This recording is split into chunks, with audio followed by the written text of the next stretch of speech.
الحمد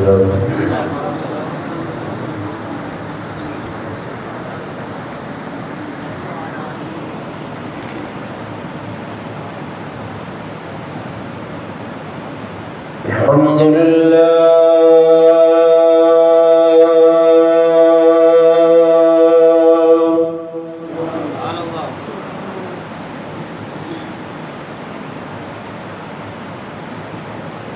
الحمد لله وكفى والصلاة والسلام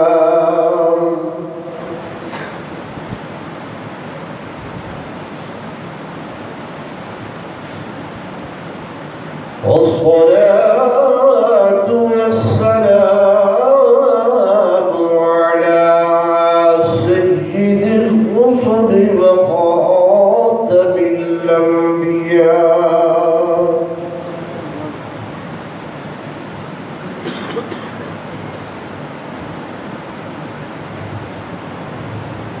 وعلى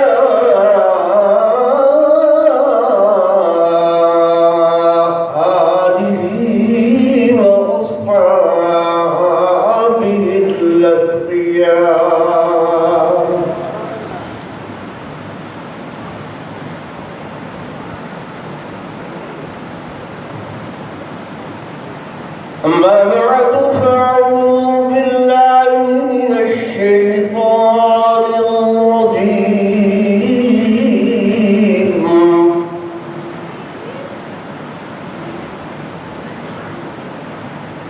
بسم الله الرحمن الرحيم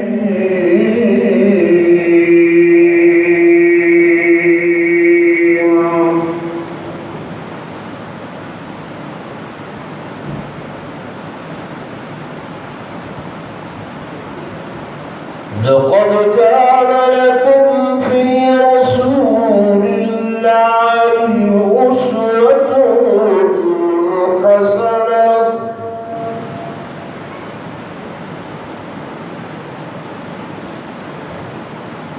وقال النبي صلى الله عليه وسلم الدين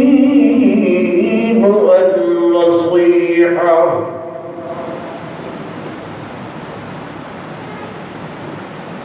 آمنت بالله صدق الله مولانا العظيم وصدق رسوله النبي الكريم ونحن على ذلك لمن الشاهدين والشاكرين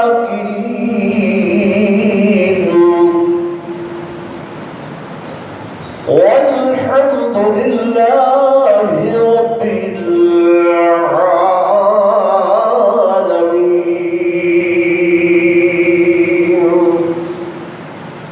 دروشی پڑھنا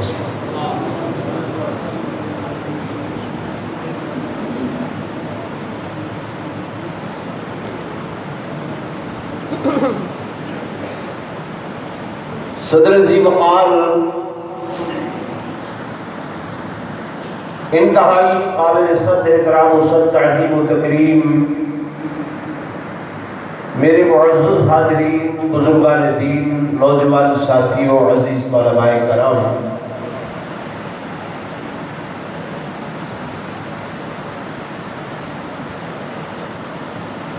میرے ذمہ جو موضوع لگایا گیا ہے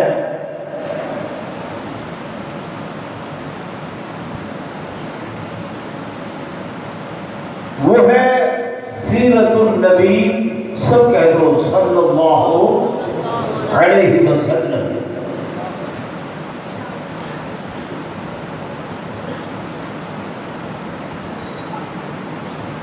اس موضوع کے بارے میں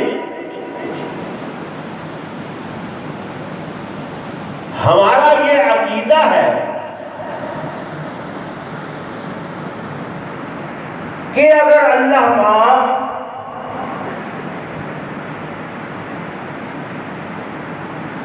کائنات میں جو آسمان زمین ہے ان کے طبقوں کو کاغذ بنا دے، کائنات کے سمندر، دریا، تالاب، ندی نالے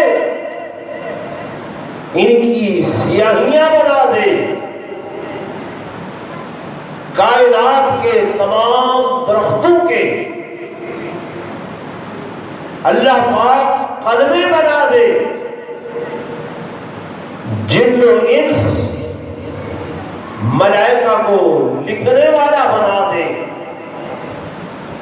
میرا اور میرے اکابر کا عقیدہ ہے کہ کائنات کی سیاہیاں ختم ہو جائیں گی، زمین و آسمان کے طبق ختم ہو جائیں گے، قلمیں گھس جائیں گی، لکھنے والے تھک جائیں گے، مگر میرے آقا کی سیرت کا ایک پہلو بھی ختم نہیں ہوگا۔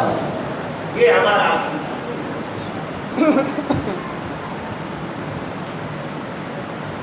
وقت کی نزاکت کو پیش نظر رکھتے ہوئے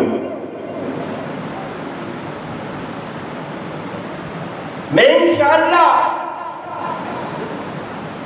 دریا کو کوزے میں بند کرنے کی کوشش کروں گا کہ اگر آپ سے کوئی پوچھے کہ سیرت کیا ہے، سیرت کس چیز کا نام ہے، تو آپ یوں کہہ سکتے ہیں کہ سیرت ہر اس کام کا نام ہے جس میں حکم اللہ کا ہو، طریقہ محمد مصطفیٰ کا ہو، عمل صحابہ و اہل بیت کا ہو، یہ میرے آقا کی سیرت بن جاتا۔ پھر دوہرا دوں، حکم کس کا ہو؟ اللہ کا، طریقہ کس کا ہو؟ محمد رسول اللہ کا، عمل کس کا ہو؟ صحابہ و اہل بیت کا۔ ہم دو حکم والے ہیں، خالی صحابہ نہیں، صحابہ بھی اور اہل بیت بھی، عمل صحابہ و اہل بیت کا ہو، یہ دین بن جائے گا، اور پورے کا پورا دین میرے آقا کی سیرت طیبہ کا نام۔ اب اس بات میں کوئی لڑائی ہے، بولے کوئی جھگڑا، بولے تو صحیح ہے، کوئی فرقہ واریت ہے؟ اگر ہے تو بتائیں، نہیں ہے نا؟ تو یہ ایک ماٹو ہے،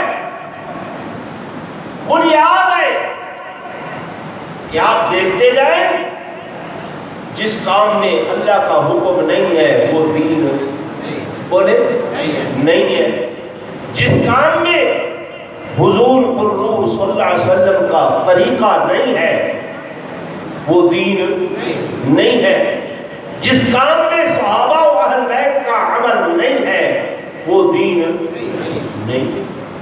مختصر سی بات،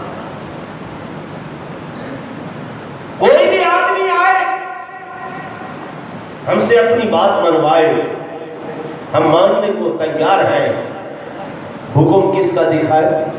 اللہ کا، اور اللہ کا حکم کہاں پر ہے؟ بولو قرآن میں۔ کہاں پر ہے؟ قرآن میں۔ قرآن کس کا کلام ہے؟ زور سے بولے، اللہ کا کلام ہے۔ اور کلام کسے کہتے ہیں؟ میں بول رہا ہوں میرا کلام، آپ بولے آپ کا کلام۔ یہ کلام بنتا کیسے ہے؟ بنتا کیسے ہے؟ یہ ہمارے سینے میں پھیپھڑا ہے، اس سے سانس نکلتا ہے، گلے کی نالی سے ٹکراتا ہے، جب آواز والی نالی سے ٹکراتا ہے، زبان لفظوں کی صورت میں، حرفوں کی صورت میں ادا کرتی ہے، میرے اندر سے نکلے میرا کلام، آپ کے اندر سے نکلے آپ کا کلام، یعنی کلام کی وہ تعریف ہوئی کہ جو کسی کے اندر سے نکلے. کس کے کہاں سے نکلے؟ زور سے بولے. اندر سے، وجود کے اندر سے. آپ کا وجود، میرا وجود، قاری صاحب کا وجود، مولانا کا وجود، عالم کا وجود، پیر کا وجود، میرا اللہ وجود سے پاک ہے، لیکن اس کا ایک قدرت والا وجود ہے جس کا ذکر قرآن میں ہے کہ اللہ کی قدرت والی آنکھیں ہیں، قدرت والے ہاتھ ہیں، قدرت والی زبان ہے. معلوم ہوا ایک قدرت والا وجود خدا کا بھی ہے. جو خدا کا قدرت والا وجود ہے، یہ قرآن اس وجود کے اندر سے. کوئی نبی خدا کے وجود سے نہیں نکلا، کوئی پیغمبر اللہ کے وجود سے، قدرت والے وجود سے نہیں نکلا، کوئی ولی نہیں نکلا، کوئی غوث نہیں نکلا، کوئی قطب نہیں نکلا. دوستو مسلم کوٹ والو، اس وقت واحد یہ کلام قرآن ہے جو اللہ کے قدرت والے وجود کے اندر سے نکلا ہے. اور آپ قرآن پڑھتے ہوں گے، میں یہ کہتا رہتا ہوں کہ یہ پورے کا پورا قرآن میرے آقا کی سیرت ہے. قرآن کس کی سیرت ہے؟ میرے آقا کی سیرت ہے. تو اگر میں یوں تقسیم کر دوں کہ ایک وہ قرآن ہے جو ما بین الدفنتین، دو گتوں کے اندر کاغذ پر لکھا ہوا لفظوں کی صورت میں، حرفوں کی صورت میں، یہ علمی قرآن ہے. اور ایک وہ قرآن ہے جو مجھے مکہ اور مدینہ کی گلیوں میں چلتا پھرتا نظر آتا ہے، یہ عملی قرآن ہے.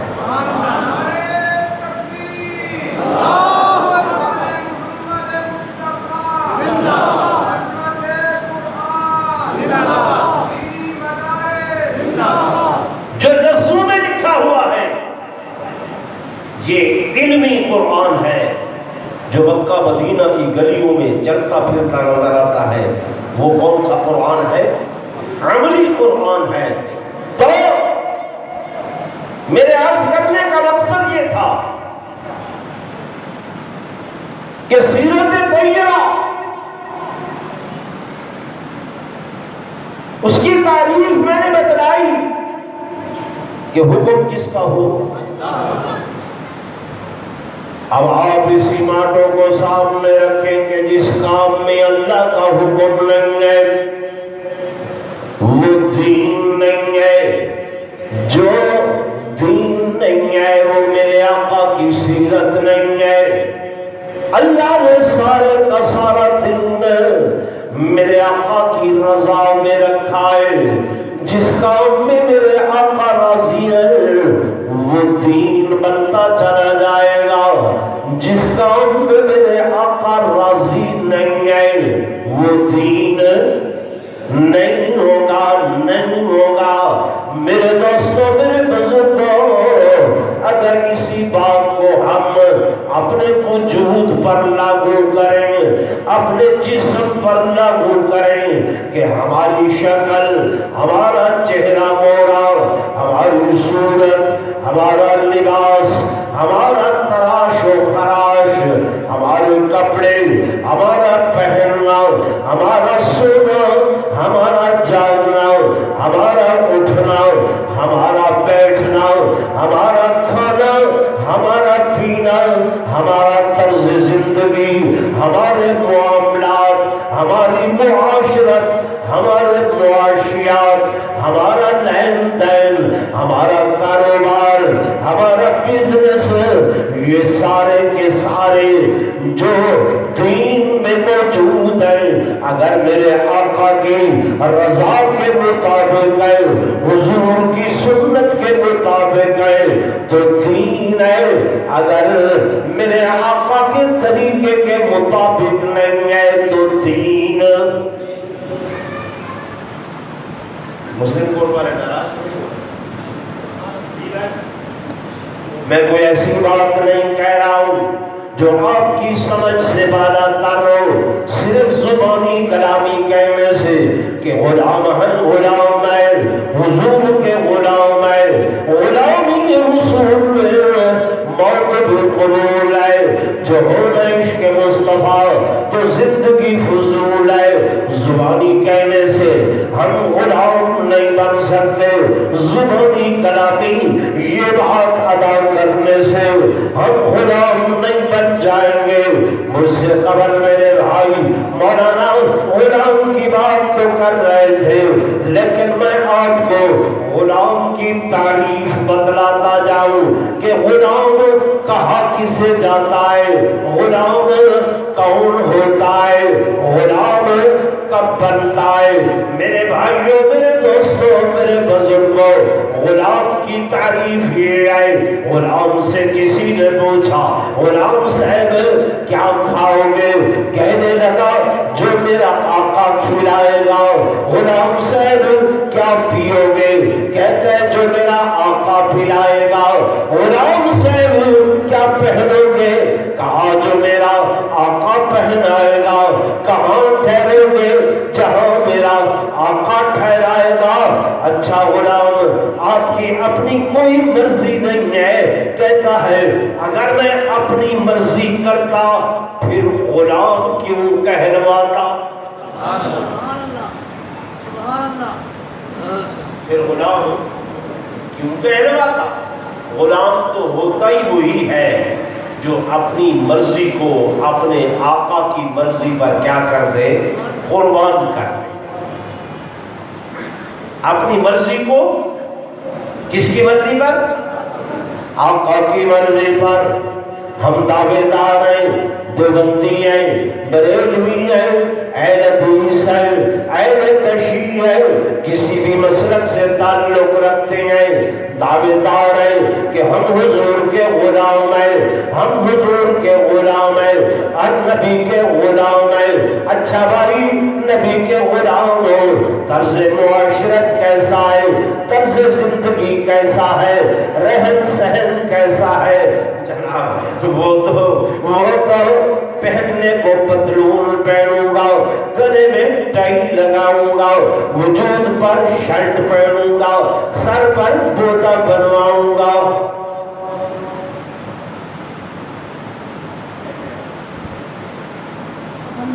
کیا میری بات سمجھ نہیں آ رہی کہ آپ خاموش کیوں؟ ایسے ہے کہ نہیں ہے جی؟ او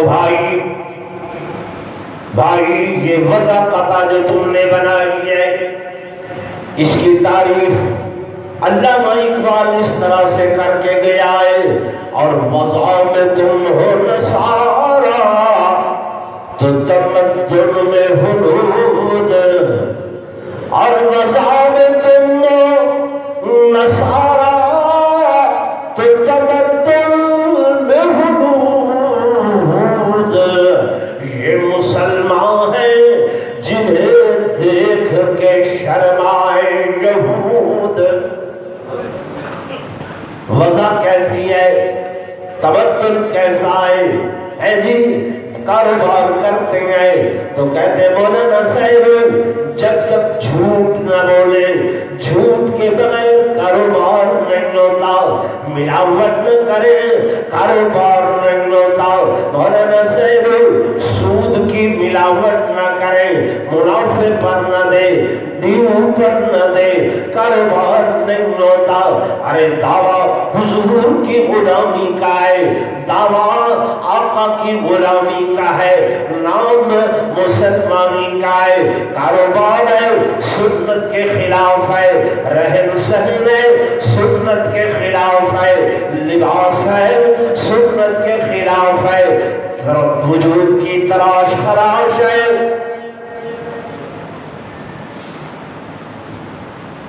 میری باتیں آپ کو کڑوی لگتی ہیں ایسے؟ کیوں؟ میں دیکھتا ہوں معاشرے میں ایک مسلمان کو دیکھتا ہوں، وہ کہتا ہے جناب سودا 1 نمبر بیچوں بچت کچھ نہیں ہوتی، 2 نمبر بیچوں 3 نمبر بیچوں۔ میں نے کہا دنیا تو مل جائے گی، پیسہ مل جائے گا، مسلم کوٹوا رہو، لیکن جب تم نے ملاوٹ کی ہے، میرے آقا فرما رہے ہیں من غشا فلیس منا، جس نے دھوکے سے اپنا مال بیچا ہے میں محمد سے اس کا تعلق نہیں ہے۔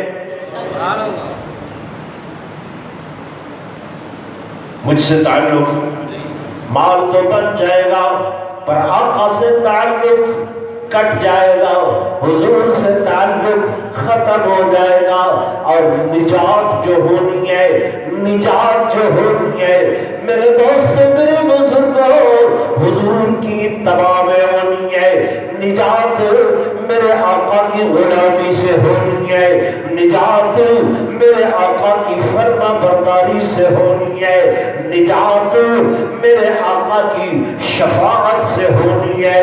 دن قیامت کا ہوگا، اللہ کی بڑی عدالت میں پیشی ہوگی، ایمان سے کہہ رہا ہوں، مسجد میں بیٹھا ہوں، منبر رسول پہ بیٹھا ہوں، 50,000 سال کا دن ہوگا، اللہ کی آواز ہوگی، پیاس پیاس کی آواز ہوگی، ساری دنیا پریشان ہوگی، اللہ حساب و کتاب شروع فرمائے، کسی کی کوئی بات سننے کے لیے تیار نہیں ہوگا، ساری دنیا کے لوگ اکٹھے ہوں گے۔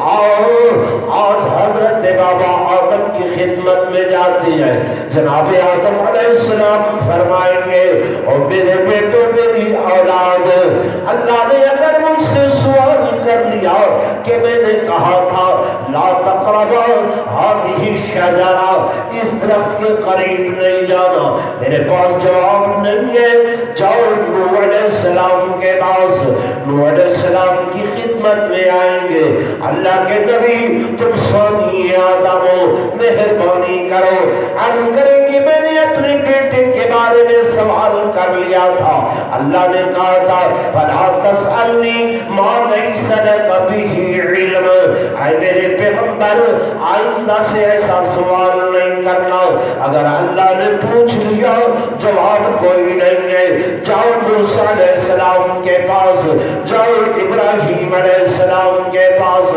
علماء کی موجودگی میں عرض کرتا ہوں کہ تمام انبیاء علیہ السلام کی خدمت میں امتیں جائیں گی، لوگ جائیں گے، آخر حضرت عیسیٰ علیہ السلام کے پاس آئیں گے، اللہ کے نبی تم مہربانی فرماؤ، جناب عیسیٰ فرمائیں گے اور میری امت تمام امتوں کے لوگوں، آج اگر تم اپنا شفیع تلاش کرنا چاہتے ہو، شفیع تلاش کرنا چاہتے ہو تو جاؤ عرش صدیقہ کے حجرے میں تمہیں محمد رسول اللہ ملیں گے۔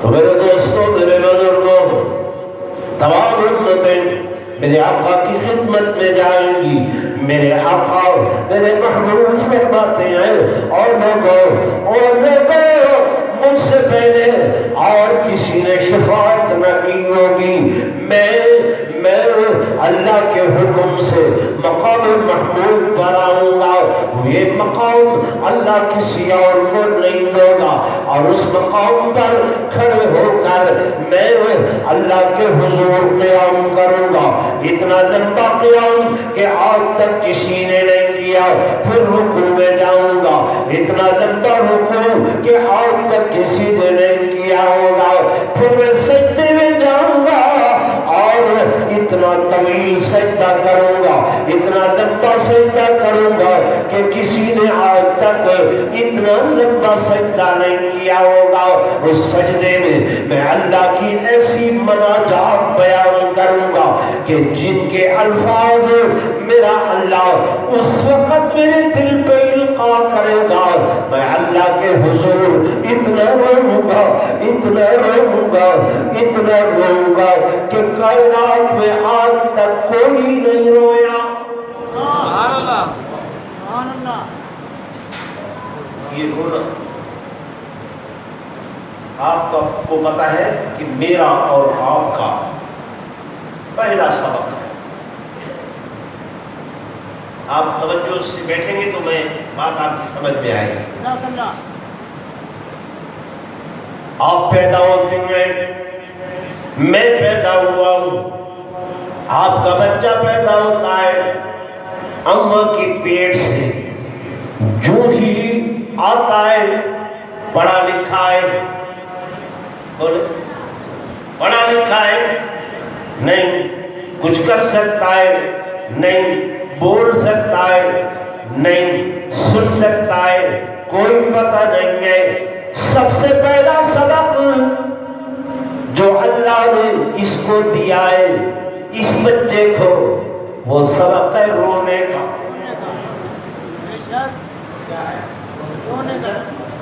جب تک بچہ روئے نا, ماں پریشان ہے, ابا پریشان ہے, یار پتہ نہیں کیا پیدا ہوا ہے, رویا ہی نہیں ہے, چیخ ہی نہیں ماری. تو سب سے پہلا سبق اللہ نے جو دیا وہ رونے کا تھا کہ تو کر کچھ نہیں سکتا, ہاتھ نہیں ہلا سکتا, پاؤں نہیں ہلا سکتا, زبان نہیں چلا سکتا, بس ایک کام کر, رونا شروع کر دے, رونا شروع کرے دے. تو روئے گا تیری اماں دودھ پلائے گی, تو روئے گا ہے بھائی, تو روئے گا تیری اماں دکھی ہو جائے گی, تھک بھی جائے گی نا, تو ابا کہے گا یہ بچہ کیوں رو رہا ہے, دیکھو نا کہیں درد تو نہیں ہے, کہیں بخار تو نہیں ہے, کہیں کوئی چیز اس کو آ کر کٹ تو نہیں لگا گئی, کسی چیونٹی نے آ کر اس کو چک تو نہیں لگایا ہے. جی روئے گا تو روئے گا, تیرے سب کام بن جائیں گے. اللہ بھی کہتا ہے او میرا بندہ تو میرے سامنے رو, میرے سامنے رو, تو روتا جائے گا میں تیری بگڑی بناتا جاؤں گا, تو روتا جائے گا میں تیری سنتا چلا جاؤں گا, تو روتا جائے گا میں تیری دعاؤں کو قبول کرتا چلا جاؤں گا. اللہ اکبر اللہ. بھائی نعرہ زور سے لگاؤ. کون آ رہا ہے؟ رانا عبدالرؤوف خان.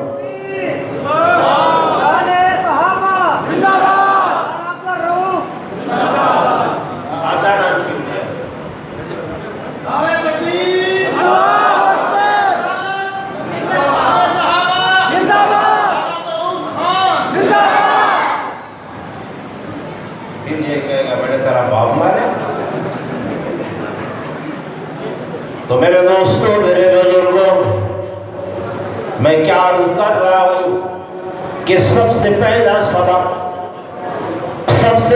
سبق جو اللہ نے آپ کو مجھے دیا ہے وہ کون سا سبق ہے؟ رونے کا. رونے کا. تو کھا نہیں سکتا, پی نہیں سکتا, بول نہیں سکتا, کچھ بھی تو نہیں کر سکتا ہے. اللہ نے فرمایا تو رونا شروع کر دے, رونا شروع کر دے. تو روئے گا تیری ماں کو رحم آئے گا, تو روئے گا میرے حضور تو مجھے ترس آئے گا. یہ اماں جو ہے نا, ابھی رام صاحب کو کہہ رہے تھے کہ ماں کی نعت پڑھ دینا, اماں کی نعت پڑھ دینا. یہ آج کل یہ دن جو ہے ہمارے مدارس میں ختم بخاری شریف ہو رہے ہیں. جو ہے ختم بخاری کے پروگرام ہو رہے ہیں. بخاری شریف ہماری حدیث کی وہ کتاب ہے کہ دنیا میں قرآن کے بعد اگر کسی کو مقبولیت حاصل ہوئی ہے تو وہ بخاری ہے۔ سبحان اللہ۔ اور اصح الکتب بعد کتاب اللہ، اس بخاری شریف کے مصنف جو تھے نا، اللہ، ان کا نام ہے امام محمد۔ کیا نام ہے؟ والد کا نام اسماعیل ہے۔ یہ بچپن میں ان کے ابا دنیا سے رخصت ہو گئے، یہ یتیم ہو گئے۔ کیا ہو گئے؟ یتیم ہو گئے۔ اماں پریشان تھی، میرا بیٹا یتیم ہو گیا، بابا دنیا سے رخصت ہو گیا، ابا چلا گیا۔ ابھی انہیں پریشانیوں میں تھی کہ ایک دن ایسا آیا، رات گزری، صبح ہوئی، امام بخاری کی آنکھوں کی بصارت چلی گئی، یہ بینا سے نابینا ہو گئے، آنکھوں والے سے اندھے ہو گئے، آنکھوں کی روشنی چلی گئی، آنکھوں کی بصارت چلی گئی۔ اب وہ اماں سے جا کر پوچھو کہ ایک تو بچہ یتیم ہے، دوسرا آنکھوں کی بصارت چلی گئی، اب ماں ہے کہ دن رات مصلے پر اور اللہ سے دعائیں کرتی ہے، اللہ میرا بیٹا ذہین بھی ہے، فہیم بھی ہے، عقیل بھی ہے، عقل والا ہے، اللہ مہربانی کر، مہربانی فرما، میرے بیٹے کو بصارت بھی عطا فرما اور بصیرت بھی عطا فرما۔ بصارت آنکھوں کی روشنائی، بصیرت دین کی سمجھ، دین کا علم، دین کا فہم۔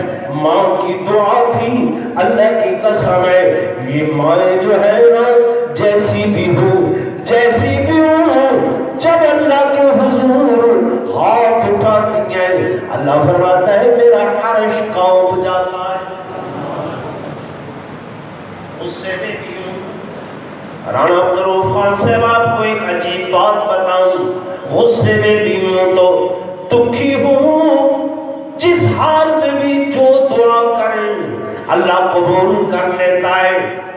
کعبہ بیت اللہ ہے نا، اللہ کا گھر ہے، اس کے امام جو اس وقت بڑے امام ہیں، الشیخ السدیس ان کا نام ہے۔ سدیس کہتے ہیں ایک دن میری اماں مجھ سے ناراض تھی، غصے میں آئی، غصے میں بھی مجھے بد دعا نہیں کی، کہنے لگی جا سدیس اللہ تجھے کعبے کا امام بنائے۔